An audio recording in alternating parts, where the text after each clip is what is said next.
Welcome to the Simple Brand Podcast, the show dedicated to helping you create simple experiences for your customers and for your team members.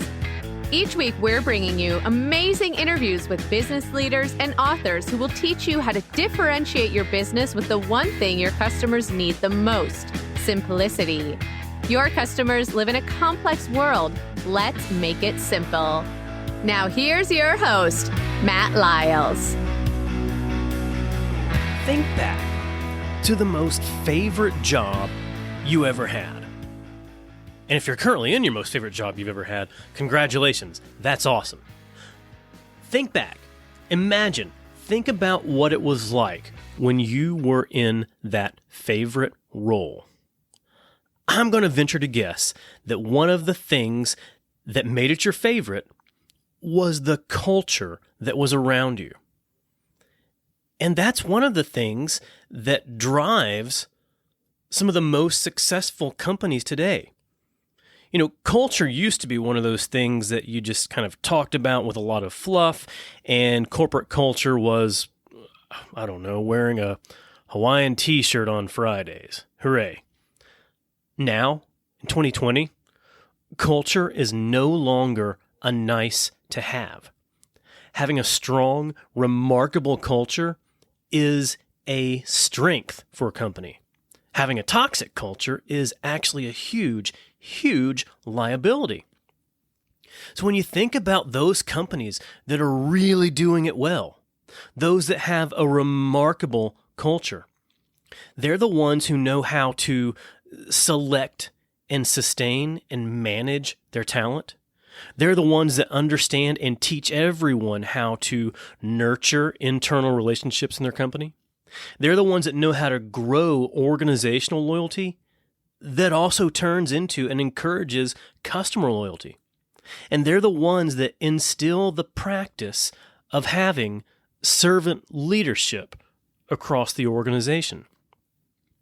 And one of the best examples of having a remarkable culture is Chick-fil-A. And today, I get to talk to Dee Ann Turner. Dee Ann Turner is the leader that helped develop and grow the Chick-fil-A culture to what it is today. She was the company's first female officer. She was instrumental in building and growing Chick-fil-A's well-known culture and their talent systems.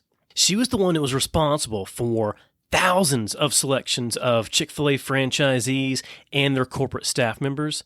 She led the talent management. She led the learning and development. She led diversity and inclusion. She led culture engagement. And she was the one that launched and led Chick-fil-A's sustainability program, all in her 33-year career at Chick-fil-A. Now, she leads her own organization, Dee Ann Turner, LLC, where she is a business book author, and she speaks to at least one or two different audiences per week, consulting and coaching their leaders globally. She's written It's My Pleasure, aptly named, and she's written Bet on Talent. Bet on Talent, how to create a remarkable culture that wins the hearts of customers. And I can literally say that was one of my most favorite business books from 2019. She has a new book that's coming out. It's on pre-order right now, and it is Crush Your Career, Ace the Interview, Land the Job, and Launch Your Future. Bet on Talent teaches leaders how to find and keep extraordinary talent. Then Crush Your Career teaches talent how to be extraordinary. You can go to Amazon right now, or you can really go after you listen to this podcast episode. After you listen, go to Amazon, get Bet on Talent right then, and go ahead and pre-order Crush Your Career. But today, I'm talking with Dee Ann about her book, Bet on Talent. Here we go. Here's my interview with Dee Ann Turner. Hi, Dee Ann. Thanks for being here. Oh, it's my pleasure, Matt. I really appreciate you having me today. Oh, yeah. Well, and I love that you say it's my pleasure. Always. That's a habit.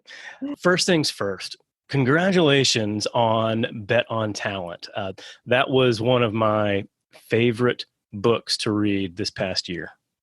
Oh, you're so kind. I really, really appreciate that. It was, some people have called that book in the original version of it was called "It's My Pleasure," and some people have called that my love letter to Chick-fil-A, and it definitely was. A lot of that book was about my experiences there and what I learned from my mentor, Truett Cathy. And I'm always thrilled when I hear that somebody loved it and enjoyed it and learned something from it. How incredible to have a mentor like that. Well, I was extremely blessed, without a doubt, to have an opportunity not just to learn business from him. I had a lot of business mentors. Truett was certainly at the top of the list, but really, what I learned from Truett was, how to be a human being. Next to my parents, I would say that he probably had more influence on me than anybody else in my life. I went to work for Chick-fil-A when I was 21. So I spent my entire adult life working there. And the principles that I learned from him were extraordinarily influential on not just the leader I became at work, but the person I became in all facets of my life as a wife and a mother and a community leader. All the things I did had a lot to do with the principles that I learned from Truett.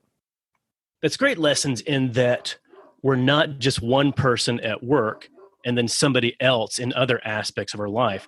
It's the sum total. It's all experiences across everything and across every person we interact with. Yeah, absolutely. When we have to be different people in different arenas, I think that the internal stress pays such a toll on us mentally and physically. And so when we can find that sweet matchup of where who we are meets exactly the culture of or very closely the culture of the workplace that we're a part of. Not only, we can perform at our highest level, and we can also reduce a lot of personal stress because that matchup is so good. And I can see how if somebody goes to work somewhere and they're just, and I get it. I understand. Sometimes people are just looking for a job and want to go just be able to get a job somewhere. But if you go somewhere and it doesn't match up with who you are, that can cause a lot of friction at work and friction in your personal life.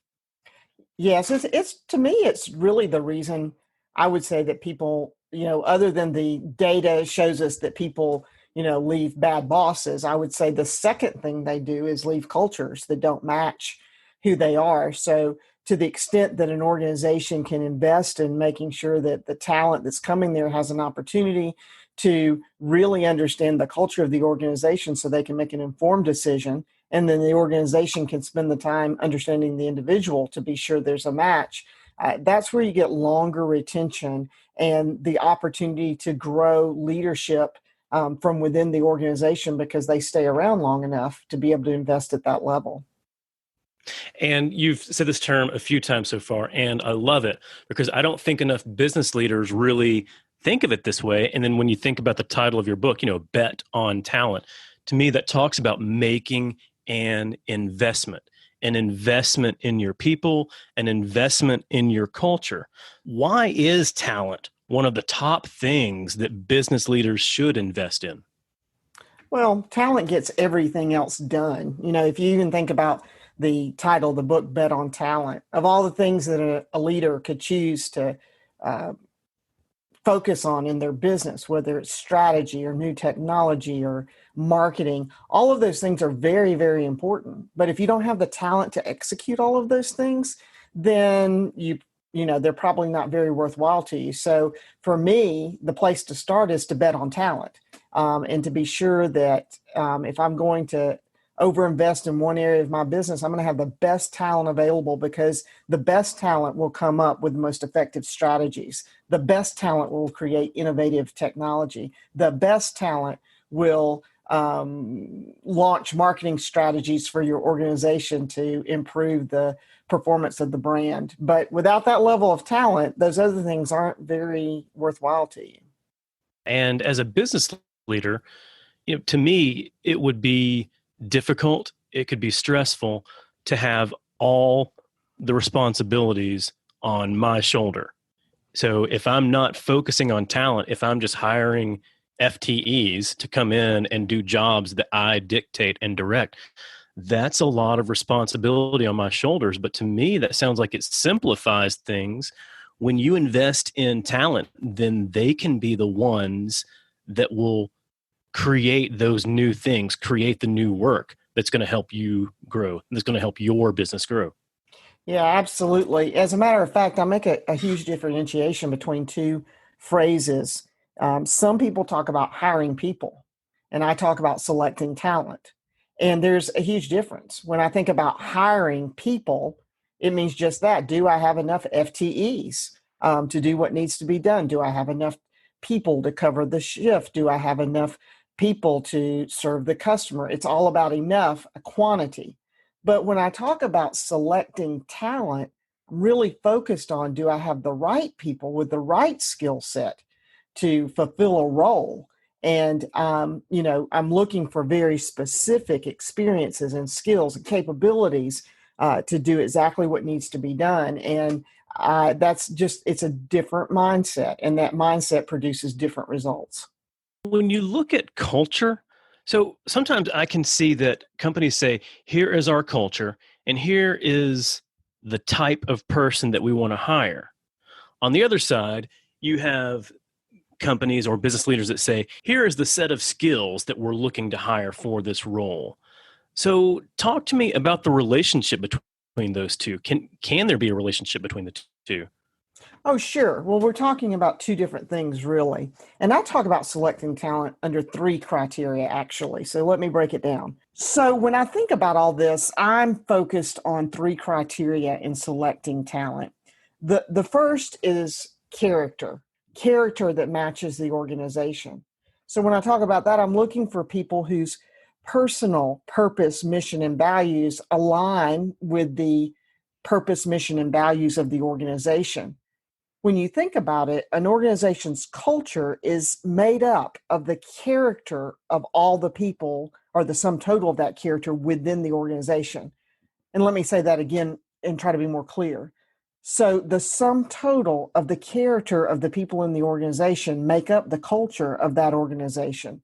So first, I'm selecting for character. Secondly, I am looking at just what you talked about, those skills and the experiences and capabilities that someone needs. I'm looking for those skills that match the specific role.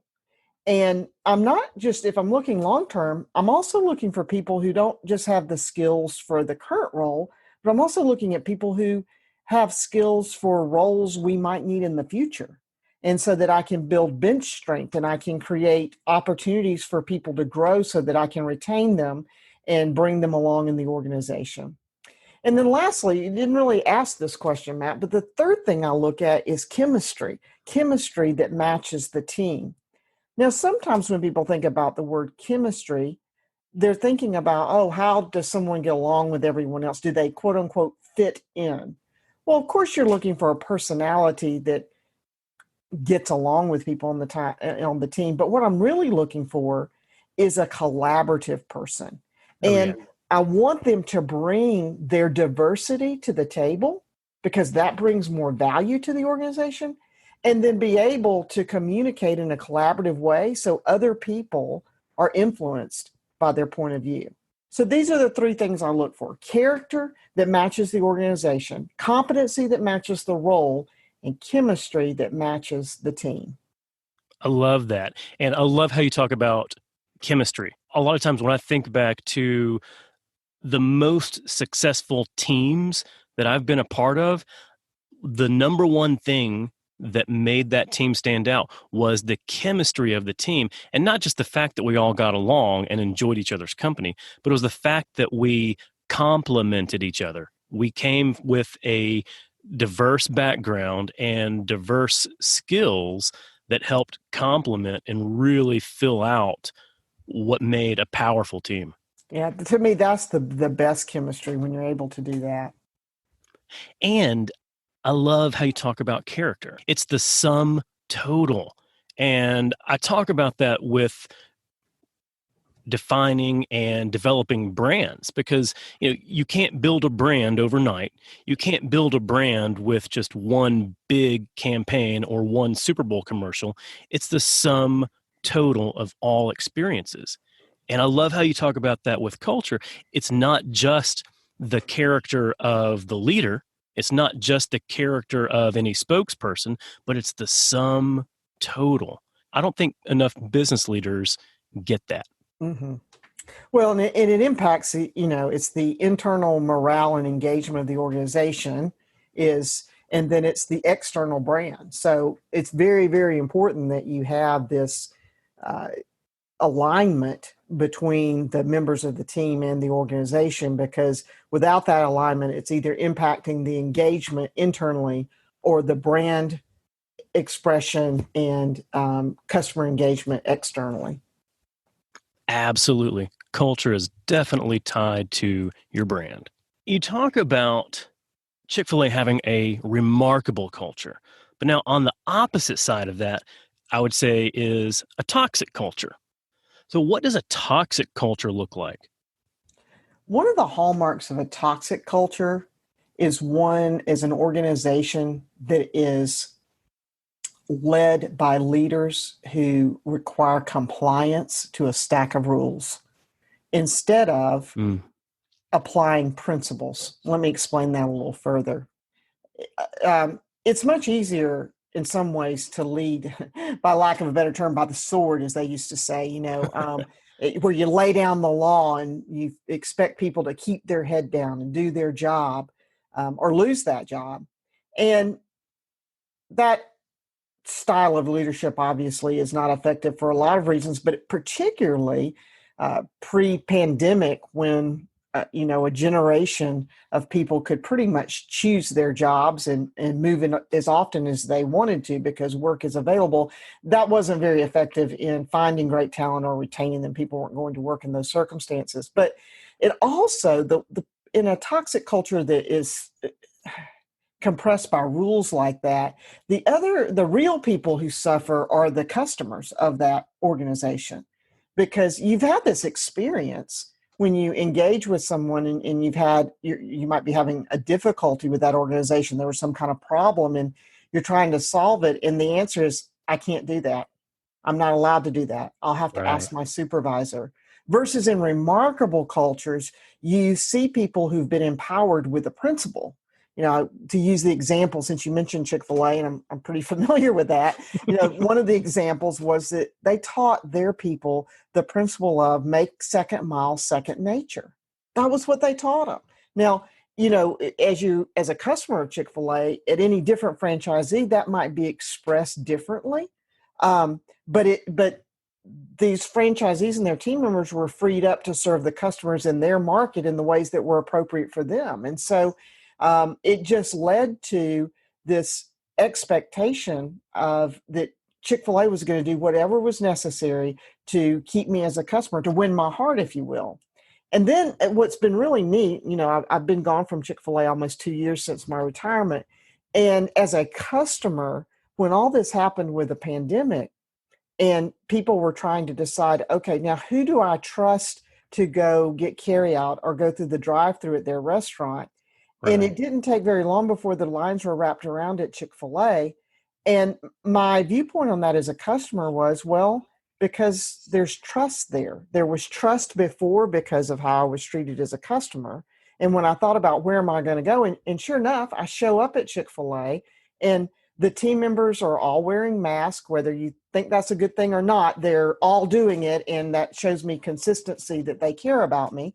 They have hand washing. They installed hand washing stations outside of all of their restaurants. They're utilizing the mobile app that they had already created prior to the pandemic to get service to customers. And that's what happens when you create a principled environment. Then, when you do have some major problem, that organization is ready to pivot and to go on to continue that reputation they have for trust and taking care of the customer. In a toxic culture, people get really tied up in rules and they're so tied up in rules that it makes it really difficult to win the heart of the customer. If your people are tied up in rules, then when there is something where it's time to pivot or time to act quickly, you can't act quickly because your people are waiting on the new set of rules. Yeah, yeah, exactly. And I love how you talk about empowerment. So empowerment is, I think, one of the hallmarks of a simple brand, a brand that provides simple experiences, because it puts it in the hearts and the minds of the team members, and especially of the front-line team members, to be able to decide, how can I serve this specific customer the best? Yeah, and there's so many other brands that do such a good job of that too, that I have that experience with. I think of Zappos and what they've done in empowering their frontline people. One of the Oh, yeah. examples it was an amazing thing that they do, but they empower their people actually. That when a customer calls, if Zappos cannot find the product that the customer is looking for, then that customer service rep will find it on a competitor's website and give that information to the customer. They will actually lose a customer in order to satisfy the customer. And so there are lots, those types of principles are what really make people legendary in the customer service arena. Oh, yeah. And with Zappos, I would say that may lose that transaction, but I think that they gain a loyal customer through that. Sure, they create a fan out of that customer for life, hopefully, is what they're trying to do. That's what we're here to do. Is we're trying to create fans, Mm-hmm. people that are going to keep coming back. You talk about trust and customers that trust Chick-fil-A. How did Chick-fil-A go about building that trust? I'll speak more about that from my own experience of working there, Matt, because I am retired from there, so I don't talk about how they do that today. But my experience in the past has been, I really think it comes down to the selection of the talent and the stewardship of that talent over time. From the very beginning, when Truett opened his first restaurant in 1946 outside of Atlanta, he knew it was important to surround himself with great people that would have a heart for service. And so he talked about that people decisions are the most important decisions that a business makes. And he lived that out from 46 to when he passed away in 2014, and all of his influence at Chick-fil-A. And I think that the trust is built one person at a time. In fact, I've heard Chick-fil-A say, one smile or one sandwich at a time. And I think that's true. It's a customer coming in and having an experience of being treated well at their local Chick-fil-A again and again and again.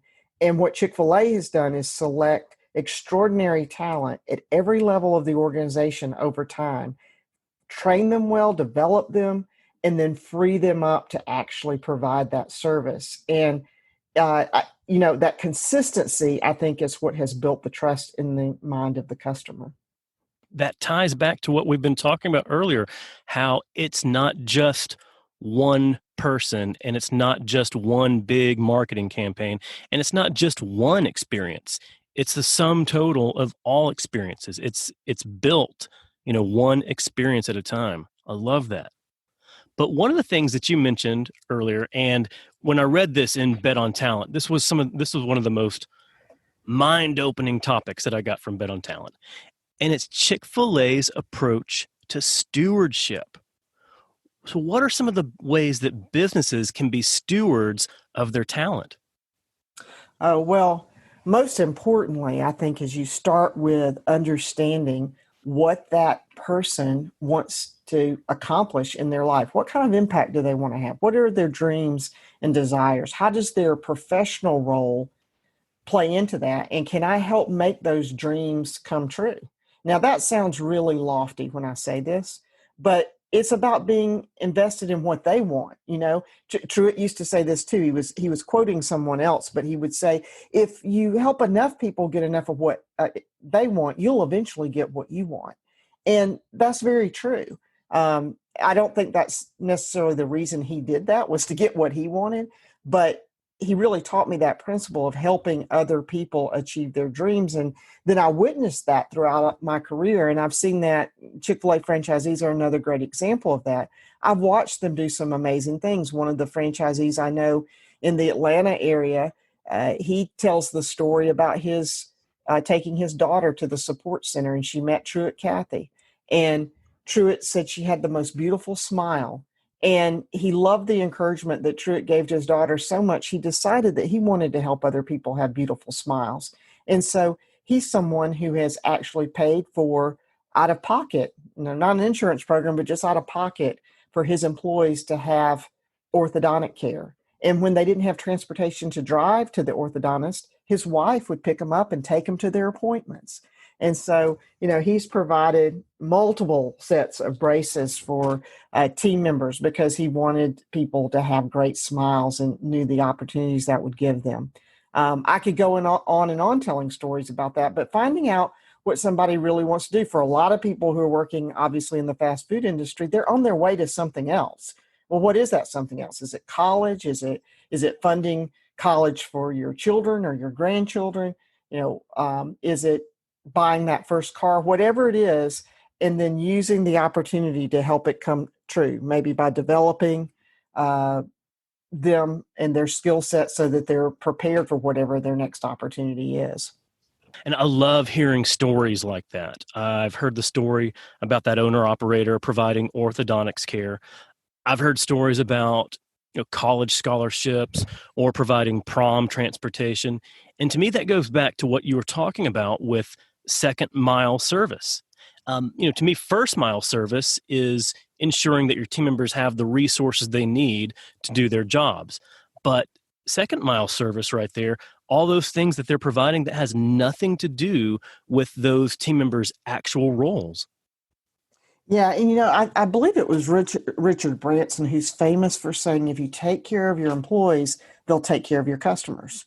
And so that's what you see happen. It's like if somebody feels well cared for, that somebody is investing in them, they're much more apt to invest in customers. And to me, the return on the customer investment is far greater than the investment that to make into the employees. I mean, I think it outweighs the return on investment of what you get from the customer, far outweighs the investment made for the employee.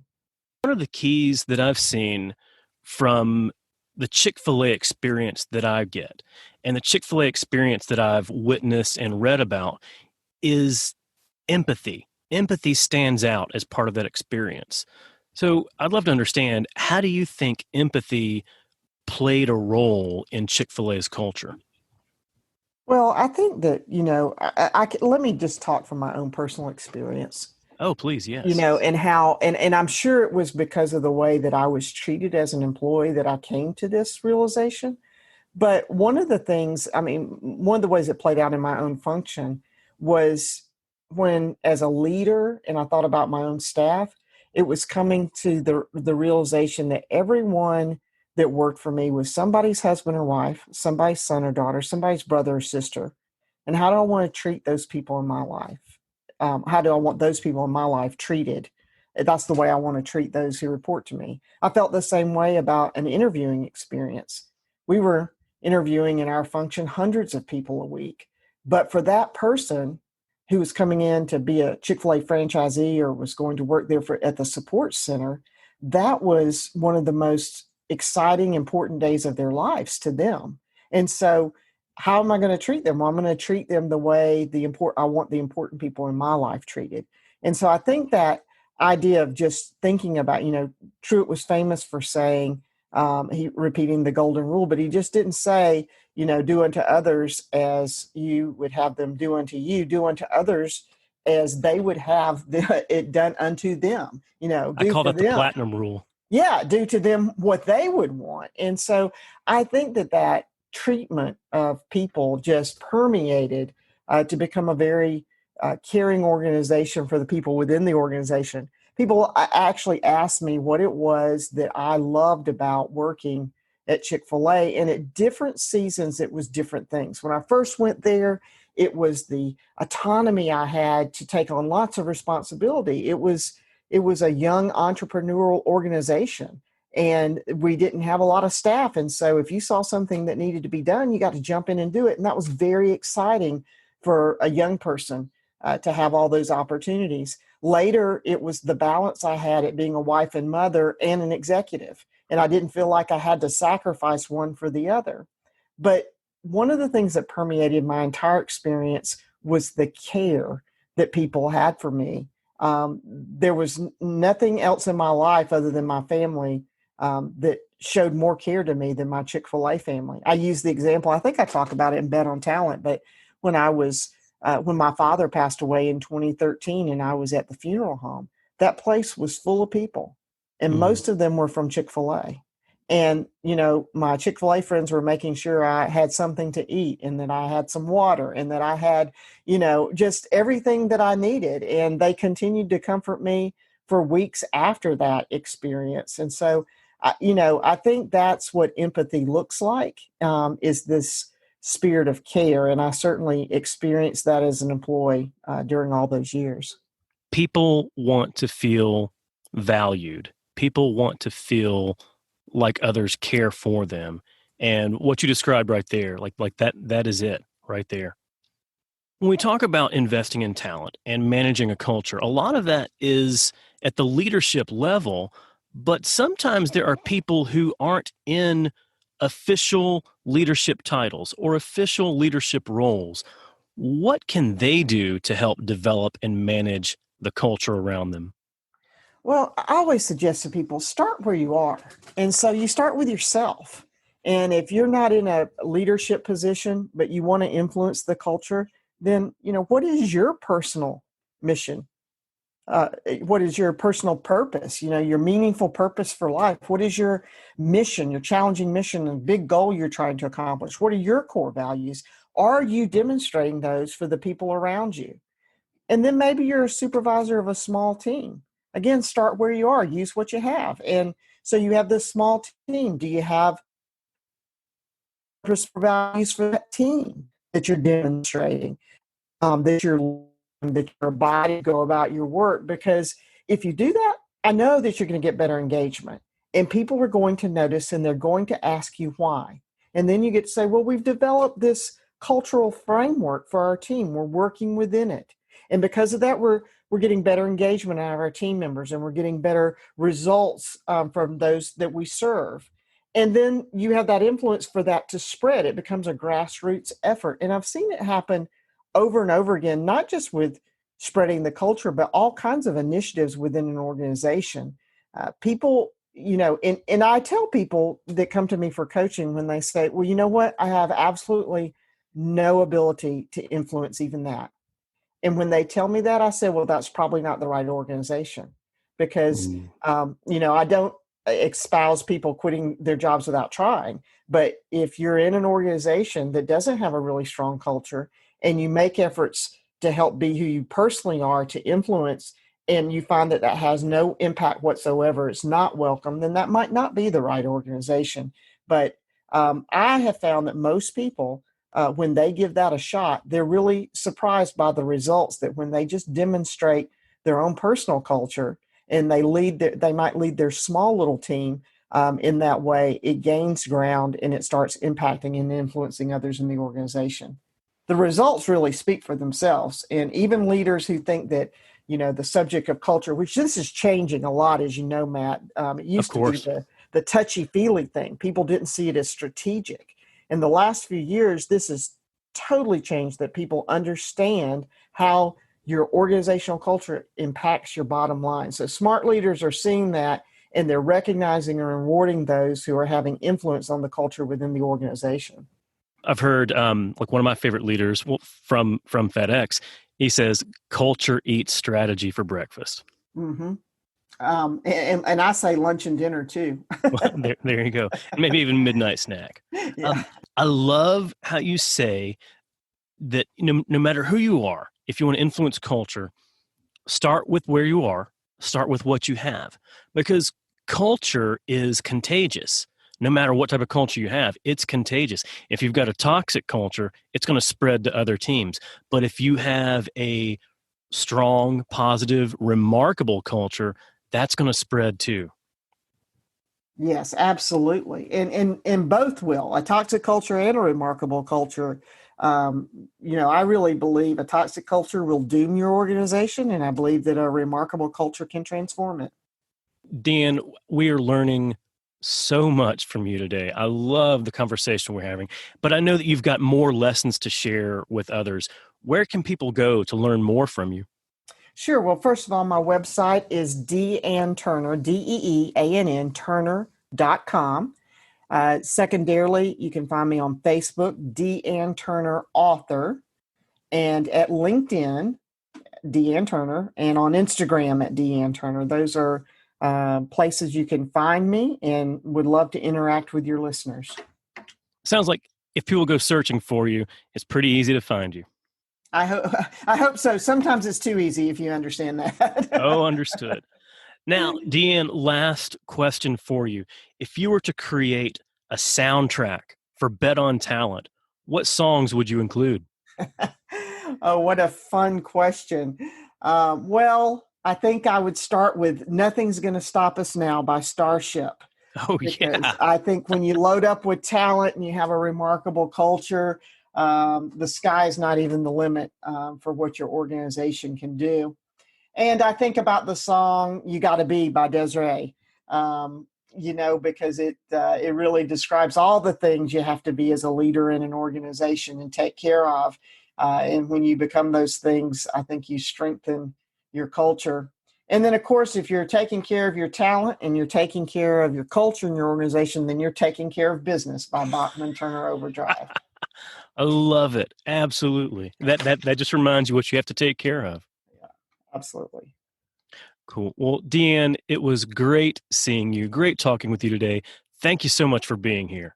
Thank you, Matt. Again, it's been a true pleasure. Appreciate the work that you're doing, and hope that all of you who are listening stay well and stay safe.